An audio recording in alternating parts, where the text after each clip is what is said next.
नागपूरच्या मिहान SEZ मध्ये नव्यानं उभारलेल्या विमान देखभाल दुरुस्ती प्रकल्पाचं उद्घाटन करण्यात आलं। केंद्रीय उड्डाण मंत्री ज्योतिरादित्य सिंह यांच्या हस्ते हे उद्घाटन पार पडलं। यावेळी केंद्रीय मंत्री नितीन गडकरी, माजी मंत्री प्रफुल्ल पटेल उपस्थित होते।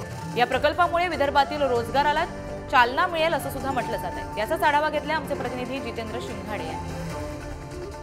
विमानांच्या देखभाल आणि दुरुस्तीचा प्रकल्प नागपुरात सुरू झालेला आहे। कार्यान्वयित तो काही काळा अगोदरच झालेला होता, मात्र आज केंद्रीय मंत्र्यांच्या उपस्थितीमध्ये त्याचं लोकार्पण झालेलं आहे।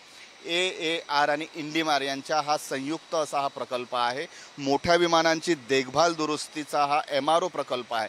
यापूर्वी जे काही विमानांची देखभाल दुरुस्ती करायची आहे त्यासाठी विमान कंपन्यांना परदेशात जावं लागायचं, मात्र आता हा नागपुरात प्रकल्प कार्यान्वित झाल्याने अनेक ज्या खाजगी कंपन्या आहेत किंवा ज्या विमान कंपन्या आहेत त्यांचा देखभाल दुरुस्ती आता हा इथेच होणार आहे आणि त्याच्यामुळे मोठ्या प्रमाणात विदेशात जाणारा जो पैसा होता तो देखील आता आपल्याकडेच राहणार।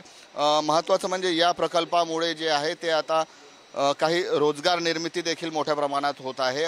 प्रत्यक्ष किंवा अप्रत्यक्ष अशा प्रकारची रोजगार निर्मिती आहे आणि विमानांचा मेंटेनन्स आणि पूर्ण देखभाल दुरुस्ती जी आहे ती नागपूरच्या या मिहानमध्ये होणार आहे।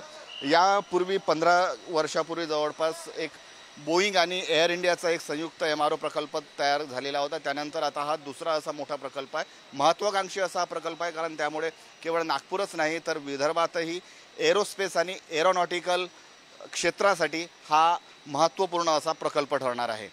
कॅमेरामन मंगेश हस्तकसह जितेंद्र शिंगाडे, पुढारी न्यूज, नागपूर।